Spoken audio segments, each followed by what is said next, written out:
I'm a huge Wolves fan, and the biggest thing that the Wolves have done in the past, well, probably like 15 years, is trade for Rudy Gobert.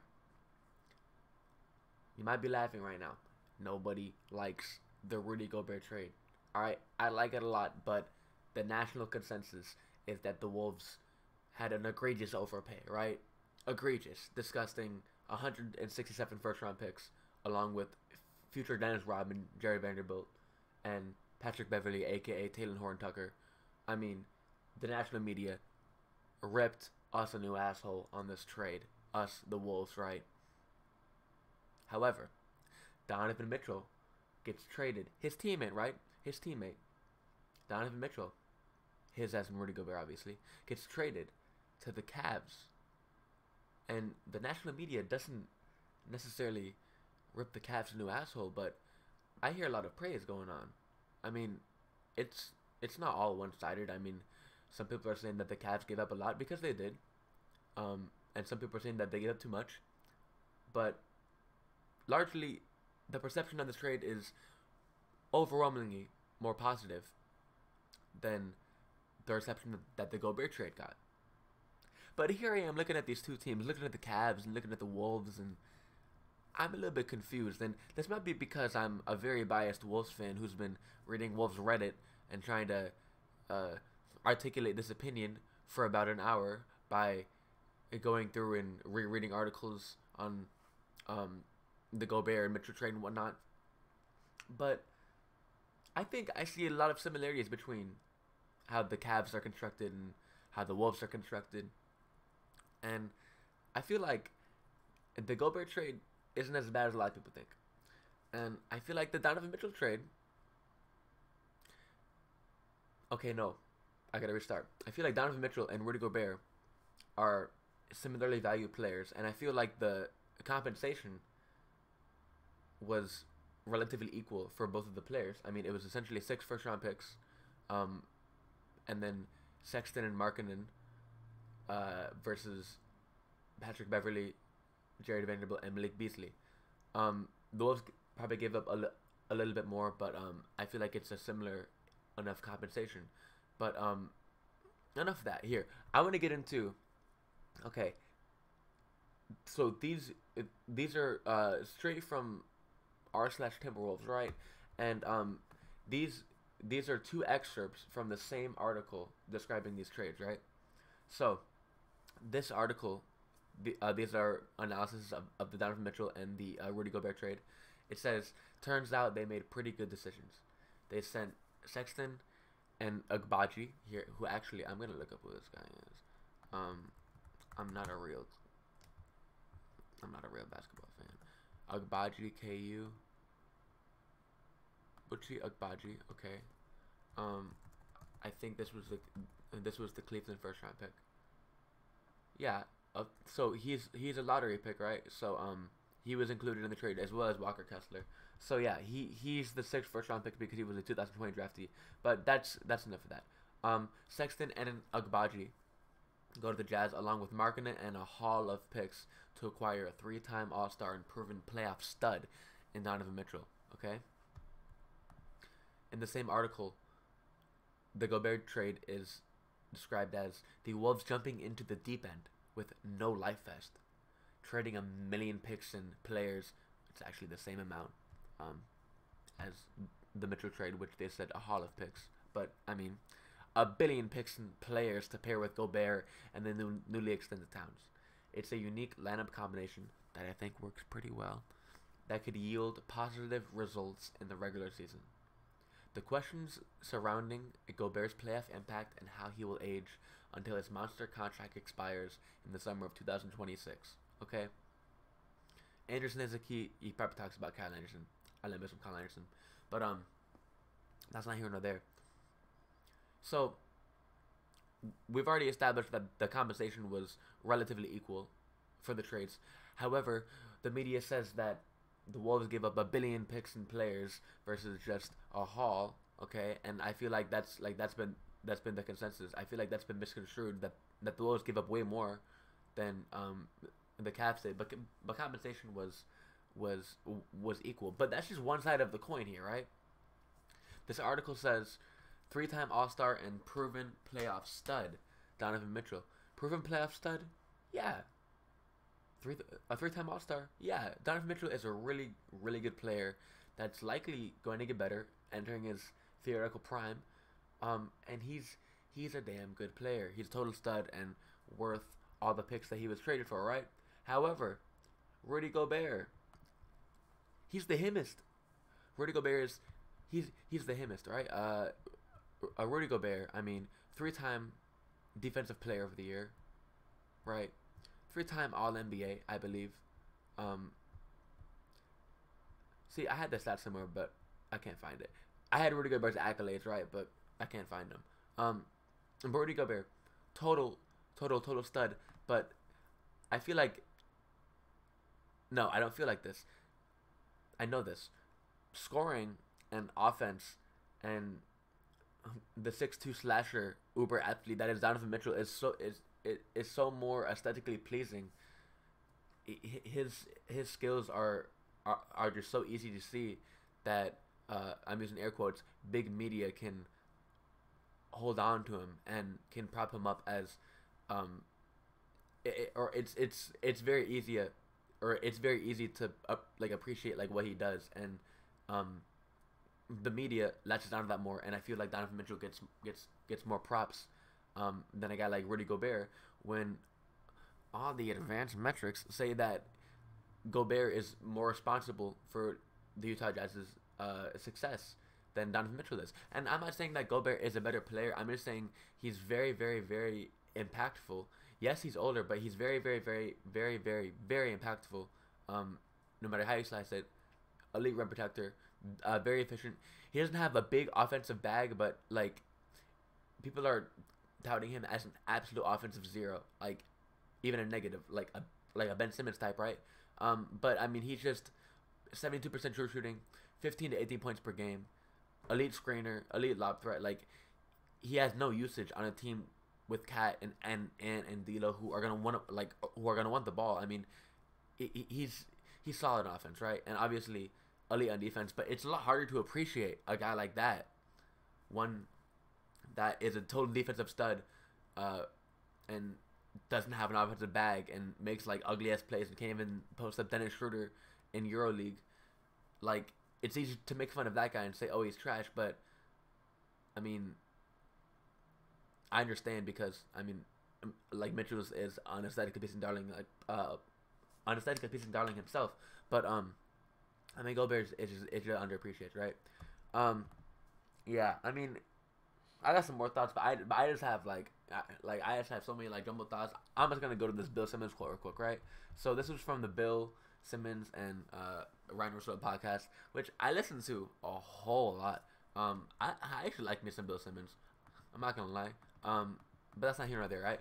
So here, and I mean, once again, obviously, this is from Wolf Reddit, so you know it's the most unbiased take that you're gonna get on the situation. So Ryan Russillo, his take on the trade. When you're talking about a guy at 25 years old, Donovan Mitchell, and once you accept the fact that there aren't that many guys that all of a sudden make you a championship contender, this is an incredible pickup, which I think identifies a massive problem for the Cavs. Do the Cavs need a shot creator? Yes. It was almost all Darius Garland, and like at the end of the games, and he was tasked with doing all the ball handling. It's so nice to have not a secondary ball handler, because I mean, Mitchell will have the ball as much as Sexton, but just having two great ball handlers out there when you're running Twin Towers, very, very, very helpful. I mean, Mitchell, elite scorer, elite creator, or no, not elite shot creator, decent creator. I mean, he's a great pickup for the Cavs, right? That all makes sense. All that analysis by Russillo is great, right? But then this guy right here, user Dr. Wolves, goes on to say, okay, but then why doesn't that apply to Gobert, who, by all the metrics, had a bigger impact on winning in Utah compared to Mitchell? And who addresses the two biggest weaknesses on the Wolves roster? Defensive and rebounding. Okay? Dr. Wolves makes a point here, right? This guy Ryan Leversillo, he's spitting facts talking about Donovan Mitchell fits great on the Cavs. He clogs up a lot of their holes, and it makes sense. He's a great fit, but nobody ever mentions how Gobert fits in the Wolves. The Wolves were shopping a guy like Miles Turner, like a rim protector next to Cat for a while. And there was a solid 3-4 months where it was Miles Turner or John Collins. We just wanted someone to play on the floor next to Cat to alleviate some of that. I don't know what word I was looking for, but I mean, Cat was kind of out there like on an island, and we needed a guy, a big shot blocker, a Miles Turner, or Rudy Gobert, one of the greatest defensive players of our generation. No, the greatest defensive player of our generation. I feel like he fits just as good on the Wolves as Mitchell does on the Cavs, if not better. He's a near perfect fit for the Wolves, but I never feel like that gets discussed. But then Bill Simmons goes on to say, right, man, I know Utah got a lot of picks in this trade, but I don't really want picks that much on a team with Evan Mobley. Now, Bill Simmons is super high on Evan Mobley. He just talks him up and talks him up and talks him up. And Bill Simmons is, I mean, historically he likes big men because he's an old head. But I saw him, like those like unicorns. I mean, Mobley isn't necessarily like a unicorn because we had like like the KG archetype. But I mean, guys like Chet. I mean, like he just like had that like episode talking about unicorns, and he was like, I'm not particularly high on a lot of 7-footers nowadays because they just get hurt. But he's really high on Evan Mobley, and it makes sense because he's a stud. But I feel like Evan Mobley, Donovan Mitchell, Darius Garland, and Jared Allen, right? I mean, that's a great team. But the Wolves, Anthony Edwards, who Bill Simmons acknowledges is going to be a superstar, D'Angelo Russell, who's maybe the worst player out of these 8, but I mean, and nonetheless, a former All-Star. Rudy Gobert and Cat. I mean, that core of 4 plus Jaden McDaniels, and some good infrastructure. Tim Conley, Chris Finch. That team isn't that much worse than the Cavs on paper, and it might be better, but I feel like that's not getting mentioned a lot. I mean, there's all this hype. I mean, like there's like a ton of hype like for the Cavs, but people are saying, hey, like they're locked in here in the East, like they're gonna be right there for 5-10 years to come. And with a guy like Anthony Edwards and Cat still pretty young, and Jaden McDaniels, and I mean Gobert obviously coming in, I mean this Wolves team is going to be good for a while, and these picks aren't going to be very high. Bill Simmons is saying that he hasn't won picks on a team with Evan Mobley. Well, what about a team with Anthony Edwards? What about a team with Rudy Gobert, Karl-Anthony Towns, D'Angelo Russell, Jaden McDaniels? I mean, come on now. I feel like we're looking at the Gobert trade through the opposite of rose-colored glasses, whatever that means. Here, wait, I'm gonna look this up. What is the opposite of rose-colored glasses? The inverse of rose-colored glasses. Jaded color glasses. Okay, so I feel like the public perception of the Rudy Gobert trade is through jaded color glasses, and the public perception of the Mitchell trade is through rose-colored glasses. I feel like they should be far more leveled out because I think they're both good trades for the teams getting the best player in the deal, right? Is that all that I wanted to talk about? Let's see. Well, yeah, I mean, I guess so. I guess just like the last philosophical thing, right? So, with that being all said, I'm not saying